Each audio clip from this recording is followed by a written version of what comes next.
What's up guys, my name is Patrick, and today I'm going to be talking about why I bought this old Miata over a new FRS. So this is a 2003 Mazda Miata, has a 1.8 liter VVT motor, and it's really slow. But that's okay, because it's fun to drive, and that's what matters. So when I was looking for cars, I was stuck between a couple choices. One was, the main one was an FRS, and the other choice was two cars. One daily driver that I use during the winter, and this.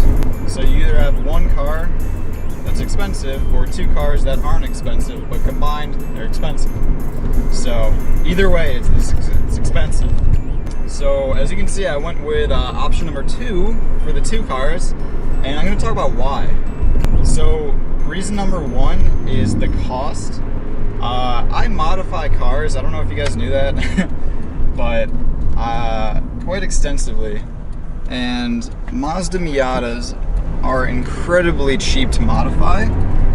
Parts are just so widely available and they're just so cheap. So cheap, it's unbelievable. The engine you can find on Craigslist for like 800 bucks.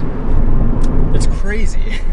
And then also, I mean, consumables, it's not a very big car, so tires are super cheap because they're tiny. Same with wheels. I just got brand new tires, and I think I ordered them for 350 bucks, somewhere around there. And I mean, it's pretty cheap for tires. Reason number 2 is that they're kind of the same types of cars, if that makes sense. They're rear-wheel drive, low power, really good handling. Those are the main things, and they have the same formula. And, you know, it's a pretty good formula, you know, just drop it down, turn the AC off. It's a really high revving motor, sort of. It's fun.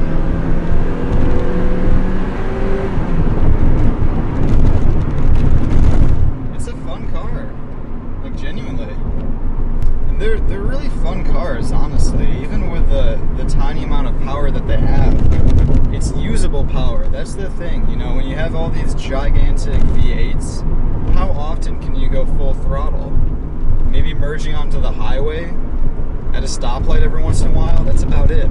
With this, you can do whatever you want, and it's not fast enough to be, you know, really dangerous at all. So it's a really fun car, great steering, awesome transmission, it just kind of snaps right into gear. It's great, it's a lot of fun. Reason number 3, and this doesn't apply for everyone by any means, but this car is very simple and easy to understand. I'm not a mechanic.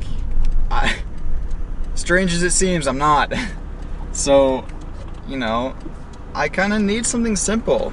You know, when I had my my GTI tuned, it was a really complex car. I mean, like, genuinely. It had a lot going on. It was modern, so everything through a code basically is what that means. It's nice to have a simple car sometimes, and I'm not saying European cars are hard. They're hard to mod. They are. Just accept it. They just suck to mod. They throw a code for everything. Parts are expensive. It just sucks, okay? Bruh, how long is this light gonna take?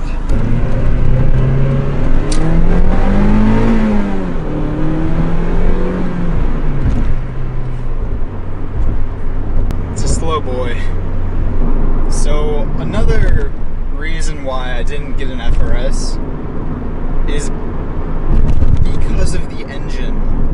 So I know all the Subaru fanboys are gonna be like, what?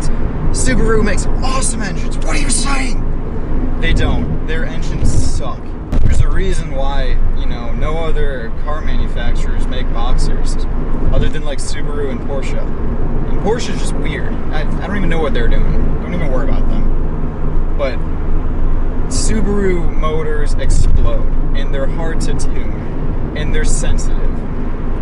they just suck as motors. They do. Subaru makes awesome drivetrains. Awesome drivetrains. So with this motor, it's cheap, reliable, easy to basically race. You don't really have to do much to it. It doesn't use a lot of like oil or anything. You don't need oil coolers, any of that stuff. You could really just put brakes on a Miata and then go to a track day. Whereas with FRSs, you can't really do that. You kind of need oil coolers. You need... They're just not the greatest cars for racing. Well, they're just not the greatest engines in the world. And to be honest, I would much rather have a simple, easy to work on engine that's not going to explode when I like do bolt-ons. So last reason, I'm gonna turbo this probably. Either turbo or supercharger, and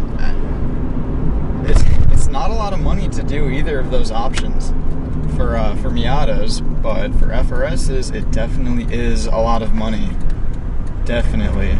So that's gonna do it for today's video. Hopefully you guys aren't mad at me or anything, because I bought a wimpy little Miata, but you know what? It's whatever. You gotta buy what you want to buy, and I'm happy with this decision. It's a good decision, and I'm gonna stick to it. So thank you for watching. If you guys have any questions, just leave it down below. Subaru fanboys, please don't get mad at me. I'm sorry I roasted the FRS. But anyway, guys, thank you so much for watching. If you have any questions, leave it in the comments below. Thank you very much. See ya.